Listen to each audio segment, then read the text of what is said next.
গতকাল ছিল আমাদের সেই দিন যেদিন আমরা অপেক্ষা করেছিলাম যে আমরা বিচার পাবো, অভয়া বিচার পাবে, আমরা বিচার পাবো। আমাদের সমস্ত অপেক্ষা, প্রতীক্ষা, প্রতিরোধ, ক্ষোভ, আগুন জ্বালানো সার্থক হবে। কিন্তু কি পেলাম? পেলাম হচ্ছে সঞ্জয় রায়, সেই নাকি একমাত্র ধর্ষক, একমাত্র অভিযুক্ত খুনি, আর কারোর কোনো নাম সামনে এলো না। আর তার সঙ্গে সঞ্জয় রায়ের আমৃত্যু যাবজ্জীবনের সাজা, সঙ্গে 1 লাখ টাকার জরিমানা, তার সঙ্গে পরিবারের জন্য 17 লক্ষ টাকার ক্ষতিপূরণ। অনেকেই বলছেন যে অভয়ের দাম তাহলে 17 লক্ষ, এটাই কি নির্ধারণ হয়ে গেল? বাড়িতে একটা মেয়ে থাকলে, সেই মেয়েকে বড় করলে, সেই মেয়েকে ডাক্তারি ইঞ্জিনিয়ারিং পড়ালে, তারপর মাথায় কি রেখে দেবেন বাবা মা যে এই মেয়ের সঙ্গে কোথাও কিছু অপরাধ হয়ে গেলে তার দাম পাবো আমি 17 লাখ টাকা, তাই কি? কিন্তু আজ শুধুমাত্র এই রায় নিয়ে আলোচনা করব না, আলোচনা করব এই রায়ের পরের অংশ নিয়ে। পরের অংশ হচ্ছে মমতা বন্দ্যোপাধ্যায়, তার এই রায় সম্পর্কে জানা। তিনি ঘটনাচক্রে রায় বেরোনোর পর খবর পাননি, পেলেন সংবাদ মাধ্যমের কর্মীদের মাধ্যমে আর কি। যখন রিপোর্টাররা তার কাছে গেলেন, প্রশ্ন করলেন, তিনি বললেন যে আমি এই প্রথম, এই মুহূর্তে, এই মাত্র জানতে পারলাম আপনাদের থেকে, রায় বেরিয়ে গেছে, আমি জানতে পারিনি। ধরে নিলাম মুখ্যমন্ত্রীকে কেউ জানাননি রায় বেরিয়ে গেছে। তিনি বাইট দেওয়ার আগে, বক্তব্য রাখার আগে মিডিয়ার লোকজন, সংবাদকর্মী, সাংবাদিকদের মাধ্যমে তিনি জানতে পারলেন যে রায়তে কি বলা হয়েছে, এবং বলার সঙ্গে সঙ্গে তিনি স্বতঃপ্রণোদিতভাবে তার রিপ্লাইও দিয়ে দিলেন। এবং সেখানে তিনি বললেন যে আমার হাতে ছিল না, আমার হাতে থাকলে আমি ফাঁসির সাজা করিয়ে দিতে পারতাম, কিন্তু আমার হাতে তো ছিল না। আমার হাত থেকে, রাজ্য থেকে কেড়ে এই তদন্তের দায়ভার সিবিআইকে দিয়ে দেওয়া হয়েছিল। এখানে অনেকগুলো প্রশ্ন আছে যে কে কেড়ে নিল এই ঘটনার সঙ্গে। এমন তো নয় প্রত্যেক মুহূর্তে যেরকম বলা হয় যে বিজেপির বিষয় নিয়ে নাকি সিবিআই এর অন্য স্ট্যান্ড থেকে, তাহলে এক্ষেত্রে ধর্ষণের সঙ্গে তো বিজেপি যুক্ত নয়, তাহলে কে কেড়ে নিল? রাজ্যের বিরোধী দল চাইনি সিবিআই হোক, এমনকি অভয়ার মা, অভয়ার বাবা, তারাও চাননি সিবিআই হোক, এমনকি যারা আন্দোলনরত সহযোদ্ধারা ছিলেন, ডাক্তাররা ছিলেন, জুনিয়র ডাক্তাররা ছিলেন, তারাও চাননি সিবিআই হোক। তাহলে সিবিআই হলো কি করে? এমন তো নয় যে কেউ এসে সিবিআই রাজ্যের থেকে তদন্ত সিবিআইকে কেড়ে দিয়ে দিল, তা তো নয়। সিবিআই হয়েছে কোর্টের নির্দেশে। কিন্তু এক্ষেত্রে মুখ্যমন্ত্রী বলছেন, রায়কে সম্মান জানিয়ে তিনি বলছেন যে আমার হাতে থাকলে আমি ফাঁসির সাজা করিয়ে দিতে পারতাম। যেরকম লাস্ট 2-3টে কেসে করিয়েছিলাম, কোথাও 56 দিন, 54 দিন থেকে 60 দিনের মধ্যে আমি ফাঁসির সাজা করিয়ে দিয়েছিলাম। আমি জানি না যে এই ফাঁসির সাজা করিয়ে দেওয়াটা কিভাবে রাজ্যের প্রশাসনের হাতে থাকে।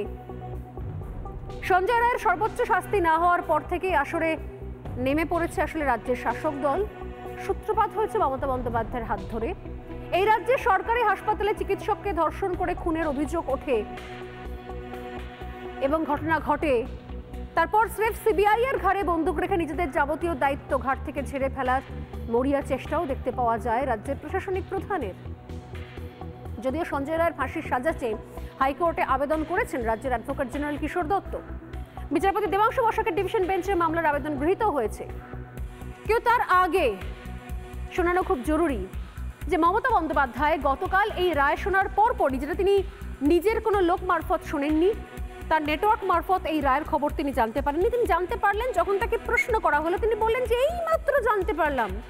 সাংবাদিকদের উদ্দেশ্যে বলেন যে আপনারা বললেন তাই আমি জানলাম, আমি আগে শুনিনি। ঘটনাচক্রে রায় ঘোষণার বেশ অনেকক্ষণ পর কিন্তু সাংবাদিকরা মুখ্যমন্ত্রীর কাছে পৌঁছন। তো মুখ্যমন্ত্রী সেই সময় আসলে বলেছিলেনটা কি? তার হাতে থাকলে কি কি হতে পারত, তিনি কি কি করাতে পারতেন, ফাঁসির সাজা নিতে পারতেন, ফাঁসির সাজা করাতে পারতেন। আর কি বললেন মমতা বন্দ্যোপাধ্যায়? অভয়া কাণ্ডে শিয়ালদা আদালতে রায় ঘোষণার পর খুব জরুরি সেটা শোনানো। আর শুরুতেই শোনানো যাক মুখ্যমন্ত্রীর বক্তব্য। আমার রিয়াকশন ইজ ভেরি ক্লিয়ার। আমরা প্রতিদিন থেকেই ফাঁসির দাবি করে এসেছিলাম এবং আজকেও আমরা সেই দাবিতে অটুট আছি।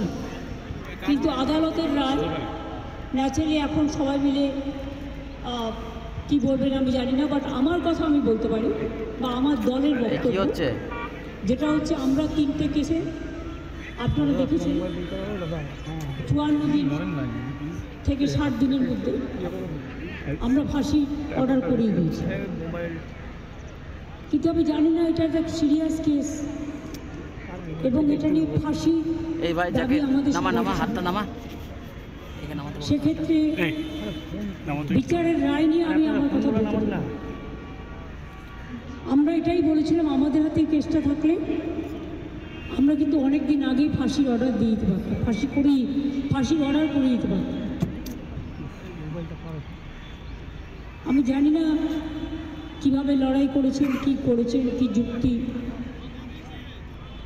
আপনারা তো লয়াররা জানেন, সুতরাং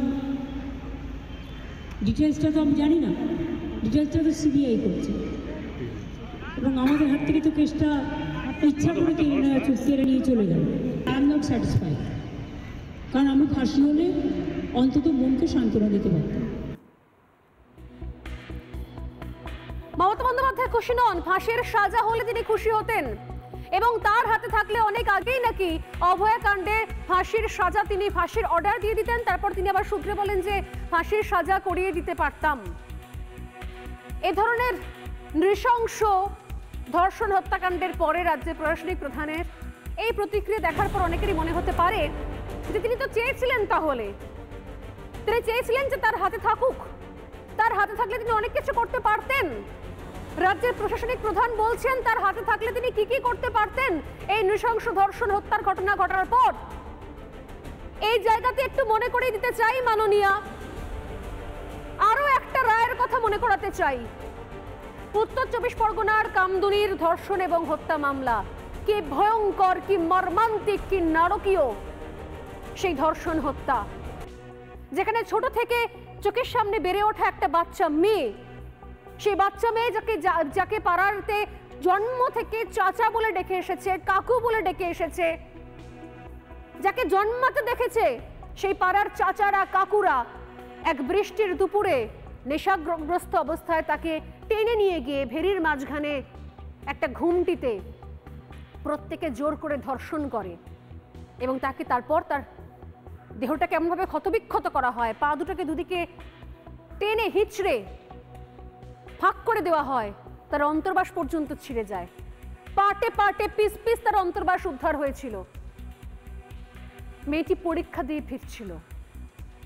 সেই ঘটনার রায় নিম্ন আদালতে, সেই ঘটনার মামলার রায় যখন নিম্ন আদালতে বদলে গিয়েছিল উচ্চ আদালতে, নিম্ন আদালতের রায় যখন উচ্চ আদালতে বদলে গিয়েছিল, সেই সময়তে সিআইডির বিরুদ্ধে তদন্তের গাফিলতির অভিযোগ উঠেছিল, কারণ সেটা ছিল রাজ্যের হাতে, সেটা ছিল মমতা বন্দ্যোপাধ্যায়ের পুলিশের হাতে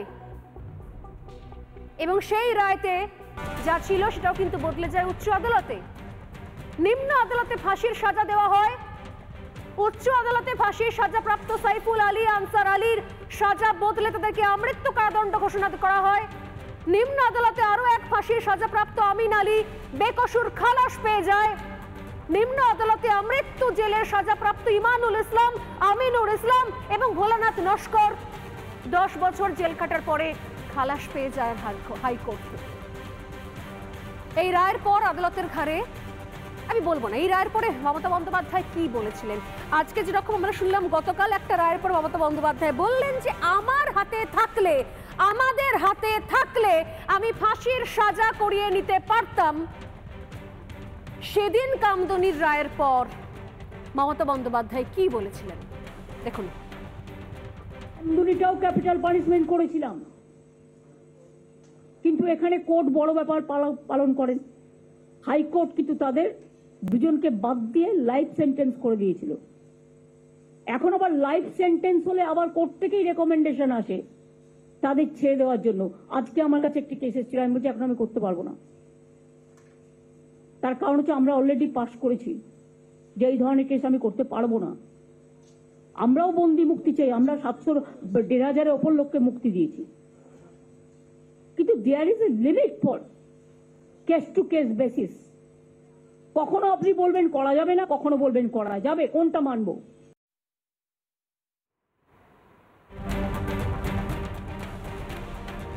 বলবেন মমতা বন্দ্যোপাধ্যায় সেদিনের বক্তব্য? শুধু সেটা নয়, একের পর এক বিভিন্ন ঘটনার ক্ষেত্রে যা মুখ্যমন্ত্রীর হাতে ছিল সেগুলোর ক্ষেত্রে বা কি কি ব্যবস্থা নিয়েছিলেন রাজ্যের প্রশাসনিক প্রধান? প্রশ্ন আছে কিন্তু উত্তর নেই। এমনকি যে আরজিকর নিয়ে আজকে তোলপাড় হয়ে গেছে গোটা রাজ্য, সেই আরজিকর কাণ্ডেই বা শুরু থেকে মমতা বন্দ্যোপাধ্যায় কি বলে এসেছিলেন মনে পড়ছে? শুনুন একবার। যাবজ্জীবন মানেটা কি? অনেক কেসে আমরা দেখেছি 2-3 বছরে বেরিয়ে গেছে, পেরোলে বেরিয়ে যায়। বলতে পারেন আমি নিজেও একজন লয়ার ছিলাম, একটা জাজমেন্ট আমার পছন্দ হয়নি, আমি মনে করি yes it is a rare sensitive and very very heinous crime, এবং ক্রাইম করে যদি কেউ বেঁচে যায় সে তো আবার ক্রাইম করবার চেষ্টা করবে। ভাইদের দায়িত্ব দিচ্ছি, মা বোনেদের সম্মান রক্ষা করবেন। বোনেদের দায়িত্ব দিচ্ছি, কোথাও কোনো রকম অসঙ্গতি দেখলে সঙ্গে সঙ্গে পুলিশের কানে তুলবেন। আশার মেয়েরা, আইসিডিএসের মেয়েরা, আপনারা এলাকায় ঘরে ঘরে কাজ করেন। আশার মেয়েদের জন্য, আইসিডিএসের মেয়েদের জন্য আপনাদের হাতে কিছু দিনের মধ্যেই আপনারা হাতে একটা করে ফোন পাবেন। এই ফোনের মাধ্যমে আপনারা যোগাযোগ করে অ্যাডমিনিস্ট্রেশনকে জানাবেন এবং আপনারা অ্যাকশন নেবেন। অসাধারণ অসাধারণ দারুণ রাস্তা বার করেছেন মমতা বন্দ্যোপাধ্যায়। যদি কোথাও কোনো গন্ডগোল হয়, কোথাও কোনো ধরনের অভিযোগ ঘটে, কোনো ধর্ষণের ঘটনা ঘটে, তাহলে অঙ্গনওয়াড়ি কর্মীদের উপর দায়িত্ব দিয়েছেন, তারা নাকি ফোন করে জানাবেন। আরে মমতা বন্দ্যোপাধ্যায় মুখ্যমন্ত্রী, মাননীয় মুখ্যমন্ত্রী, এই অঙ্গনওয়াড়ি কর্মীরা সামান্য বাড়ির হিসেব দিতে পারে না, গলায় দড়ি দিয়ে ঝুলে পড়তে হয়। সামান্য আবাসের প্রকল্প, আবাসের লিস্ট মেলানোর ক্ষমতা থাকে না অঙ্গনওয়াড়ি কর্মীদের। আপনি তাদের উপরে দায়িত্ব দিচ্ছেন এলাকায় কিছু হলে পুলিশকে ফোন করে জানাতে। আর এলাকার মেয়েরা যখন প্রকাশ্যে বলেছিল সন্দেশখালীর ক্ষেত্রে, তখন বা কি ব্যবস্থা নেওয়া হয়েছিল? আমি জানি না যে এত কন্ট্রাডিকশন কেন, অর্থাৎ এত দ্বিচারিতা কেন। মমতা বন্দ্যোপাধ্যায়ের হাতে থাকলে কি কি সাজা পাওয়া যেত? মমতা বন্দ্যোপাধ্যায়ের হাতে থাকাকালীন কোন কোন ধর্ষণের ঘটনা পরিণতি পেয়েছে একবার দেখাই বরং। আজ আমি ভাবছিলাম, একটা লিস্ট করছিলাম, খুব স্বল্প সময় কয়েকটা মাত্র পয়েন্ট দেখাই যে আসলে মমতা বন্দ্যোপাধ্যায়ের হাতে থাকাকালীন কি কি জিনিস আমরা পেয়েছি। ধর্ষণ খুনের ঘটনায় ফোনে আত্মহত্যা বলে চালানো হলো, তখন তো আপনার হাতেই ছিল মাননীয়া, আপনার হাতেই তো ছিল। তখন ধর্ষণ খুনের ঘটনাকে আত্মহত্যা বলে চালানোর চেষ্টা করা হলো কেন? ফোন করে কেন বলা হলো আপনার মেয়ে আত্মহত্যা করেছে? আপনার হাতেই তো ছিল কেসটা, সাত তাড়াতাড়ি মেয়েটাকে পোড়ানো হলো কেন? সমস্ত তথ্য প্রমাণ গায়েব করে দেওয়ার জন্য। আপনার হাতেই তো ছিল কেসটা, তাহলে টালা থানার পুলিশ কেস ডায়েরিতে ইচ্ছে মতো সময় বসিয়ে গেল কেন? কেন? আপনার হাতেই তো ছিল কেসটা মাননীয়া, তাহলে ক্রাইম জোনকে আপনি প্রোটেক্ট করলেন না কেন, ঘিরে রাখলেন না কেন? আপনার হাতেই তো ছিল। পোস্টমর্টেম রিপোর্টটা 2 নম্বরই হয়ে গেল কি করে? সেখানে জল মিশে গেল কি করে? সবকিছু স্পষ্টভাবে কেন জানা যাচ্ছে না? আপনার হাতেই তো ছিল। আপনার দপ্তর, আপনার হাসপাতাল ভাঙচুর চললো কেন মাননীয়া? আপনার হাতেই তো ছিল। কুলকিনারা করতে পেরেছেন নাকি? আপনার হাসপাতালে, আপনার হাতে থাকা দপ্তর, আপনার হাসপাতাল, সেখানে ইমার্জেন্সি ওয়ার্ডকে বাঁচাতে পারলেন না কেন? টালা থানার ওসি সন্দীপ ঘোষ কাউকে গ্রেপ্তার করতে পারলেন না কেন? আপনার হাতেই তো ছিল তখন। আপনার পছন্দের পাত্র সন্দীপ ঘোষ ক্যামেরার সামনে দাঁড়িয়ে 9 বার অভয়ার নাম বলেছিল, তাকে অ্যারেস্ট করতে পারলেন না কেন মাননীয়া? মাননীয়া কামদুনিতে কেন ফাঁসি দিতে পারলেন না শেষ পর্যন্ত? কেন 10 বছরে 15 বার আইনজীবী বদল করেছিলেন? উত্তর আছে। আপনার হাতেই ছিল মাটিয়া, আপনার হাতে ছিল দেগঙ্গা, ফাঁসি হয়নি কেন? আপনার হাতে ছিল ইংরেজবাজার, আপনার হাতে ছিল বাঁশদ্রোণী, ফাঁসি হয়নি কেন? আপনার হাতে ছিল চোপড়া, আপনার হাতে ছিল কালিয়াচক, আপনার হাতে ছিল কালিয়াগঞ্জ, ফাঁসি হয়নি কেন? কালিয়াগঞ্জে একজন ধর্ষিতা মেয়ের নগ্ন দেহটাকে দিনের আলোয় আপনার পুলিশ টানতে টানতে নিয়ে যায়, হ্যাঁচড়াতে হ্যাঁচড়াতে নিয়ে যায়, থামাতে পারেননি কেন? ব্যবস্থা নেননি কেন? কালিয়াগঞ্জের ধর্ষণে ফাঁসি এখনো কেন হলো না?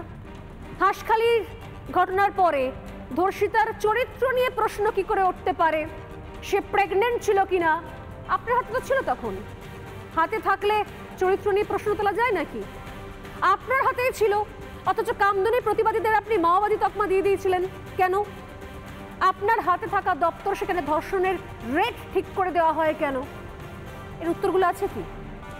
আজ সিবিআই এর কাঁধে বন্দুক রেখে মমতা বন্দ্যোপাধ্যায় ঠিক করে দিচ্ছেন যে অপরাধী বেঁচে গেলে নাকি আরও একটা ঘটনা ঘটবে। তাহলে এই যে লম্বা তালিকা আমি পড়ে শোনালাম, সেই অপরাধীরা যারা ঘুরে বেড়াচ্ছে কামদুনি থেকে শুরু করে আরো বিভিন্ন জায়গাতে, তারা কোন কোন ঘটনাগুলো ঘটাবে তার দায় কে নেবে? মাননীয় মুখ্যমন্ত্রী মমতা বন্দ্যোপাধ্যায় শুনুন কি বলছেন।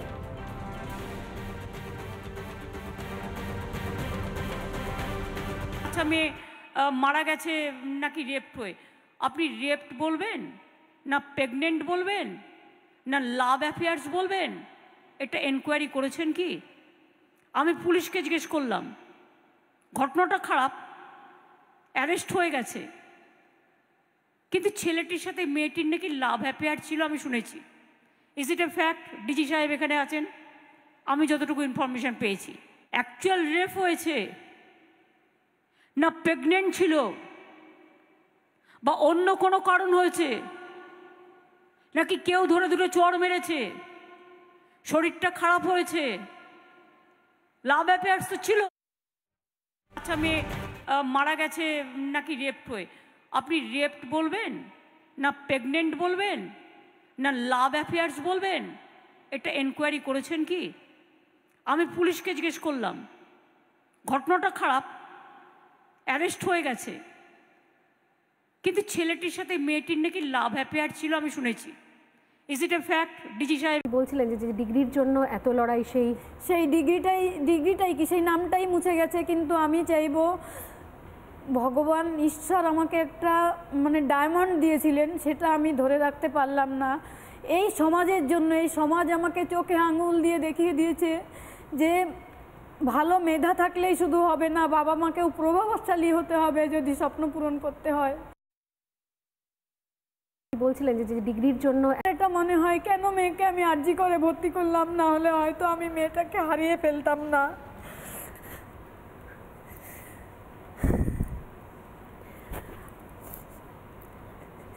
আরজি করতে চান্স পেয়েছিল মেধার জন্য, এবং আমিও সেদিন খুব খুশি হয়েছিলাম। এবং ও সেদিন বারবার আমাকে এটাই বলেছিল, মা তুমি খুশি হয়েছি তো?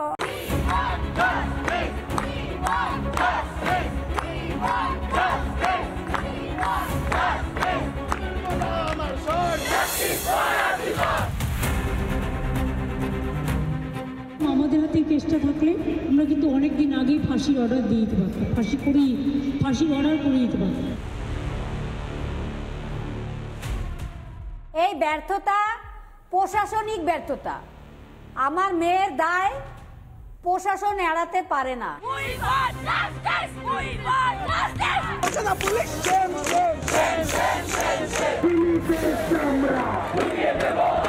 দু একটা ঘটনা কখনো কখনো ঘটে গেলে বাংলায় চিৎকার চেঁচামেচি হাহাকার বেশি হয়।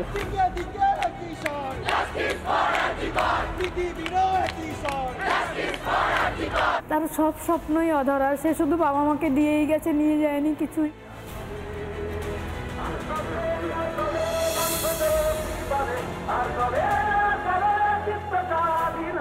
তার সেই শব্দবাহী গাড়ির টাকাটুকুও কি দিতে পারতাম না?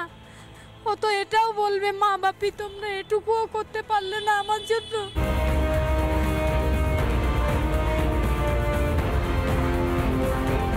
আচ্ছা, মেয়ে মারা গেছে নাকি রেপ্ট হয়ে, আপনি রেপ্ট বলবেন না প্রেগনেন্ট বলবেন না লাভ অ্যাফেয়ার্স বলবেন? এটা এনকোয়ারি করেছেন কি?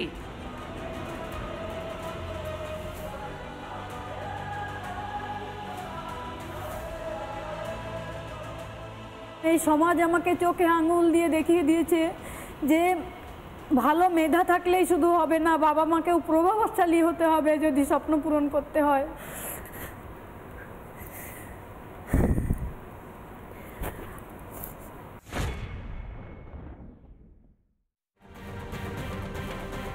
নানা ধরনের কন্টেন্ট দেখার জন্য লাইক করুন, শেয়ার করুন আমাদের ফেসবুক পেজ, সাবস্ক্রাইব করুন আমাদের ইউটিউব চ্যানেল।